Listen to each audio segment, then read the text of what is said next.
Hey everyone, it's Sandra Vale here at Homesteading Ways, and today I'm going to show you how I plant my tomatoes.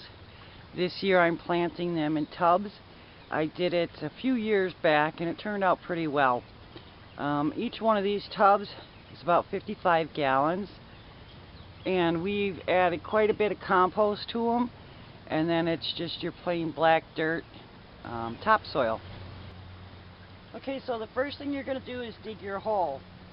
And how deep it is depends on the height of your tomato plants. I planted all of mine by seed too early this year, and they end up being really tall and leggy, and I just really need to get them in the ground.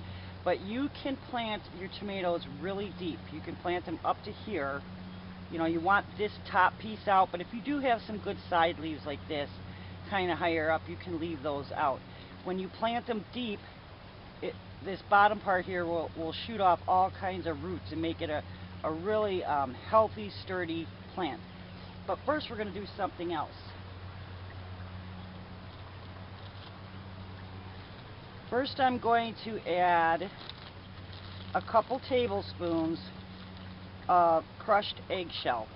Now all I did was keep my eggshells that I used the last few months from my chickens from breakfast in the morning, or whatever, for recipes. I let them dry out, and then I crushed them by hand, and then I crushed them further in my blender. However you can get them crushed is fine. What that does is that adds calcium to the soil, and by adding the eggshells or calcium, that will help prevent your tomatoes from getting blight. And you really don't want blight with your tomatoes because it'll pretty much kill off the whole plant. The next thing I'm going to add is Epsom salt, just 1 tablespoon. Now not everybody's soil is lacking magnesium, because that's what you're getting out of your Epsom salt for the most part, but it really won't hurt, and it should help to have a really healthy plant. So once you get that in the hole, you're just going to mix it around with some of the soil so that as it rains and as the plant continues to grow, it can keep leaching those minerals out of the soil. Okay, that's all in there. Now I'm going to pull my plant out gently, of course. You can always a ripped leaf is no big deal, but a stem, yeah, that's a big deal. So anyhow, what I like to do is I like to put them in there sideways, like this. Instead of straight down, I put them sideways. When you do that, here, that's deep enough, that stem is going to shoot off all kinds of roots.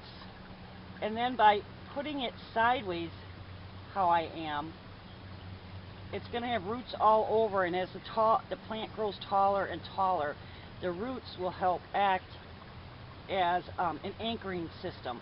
So if you end up with a really tall tomato plant, which some of them can, they can get up 5, 6, 7 feet tall if they're really healthy and there's great growing conditions, that will keep it anchored well in case of high winds or storms.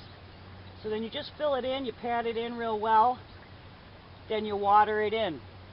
I'm not watering mine today because we had hours of rain last night. It's cool and overcast today, and we're going to have rain again tomorrow, so I don't want to overload them and get them waterlogged. But normally you would water that in. And then for tomatoes, they need to be watered deeply. So if you're not getting rain, or you're getting sparse amounts of rain, you want to water your tomato plants 1 inch to 2 inches every week, depending on your weather. If you live in a really hot, dry climate, you're going to need more water than someone that is living with maybe 80-degree temperatures and it's humid. So I recommend watering once or twice a week, but watering deeply. Let it get a lot of water, a good soaking. If you water more frequently with less water, what usually ends up happening, especially when your plant is setting fruit, is the tomatoes will crack. And they'll crack at the top or the bottom, but usually it's the top. and they're still good to eat. There's nothing wrong with them, except they don't look good, and sometimes, you know, little bugs or bacteria maybe could get in there, and you just don't want cracked tomatoes if you can help it at all. But that's pretty much how I grow my tomato plants. I'm not adding any fertilizer or anything like that because I have my compost in there. If you don't happen to have compost, get yourself a natural fertilizer. But it'll work great. If you can, plant some flowers nearby so that you draw the bees to your plants. You can put marigolds in here. They help repel a lot of different tomato pests. But there you go. There's my tomato plants. I hope you enjoyed the video. I hope it works for you. Let me know how you grow yours. I'd be interested to hear about it. It was nice talking to you, and you take care. Thing I didn't want to forget to tell you is now would be the ideal time to put your tomato cages down or stakes. Because right now you know exactly where your roots are and whatever else, and you don't want to do it later because you could possibly damage the root system when the plant's bigger. And the next thing I wanted to mention was eggshells once again. Just take your regular eggshells and crush them by hand. They don't have to be, you know, really finely crushed like the other ones, and just scatter them around. You can do this by your tomatoes or throughout your entire garden actually. What it does is it deters slugs. It deters other pests as well, but slugs actually for me are my main concern here, and they can't crawl over them due to the sharp edges.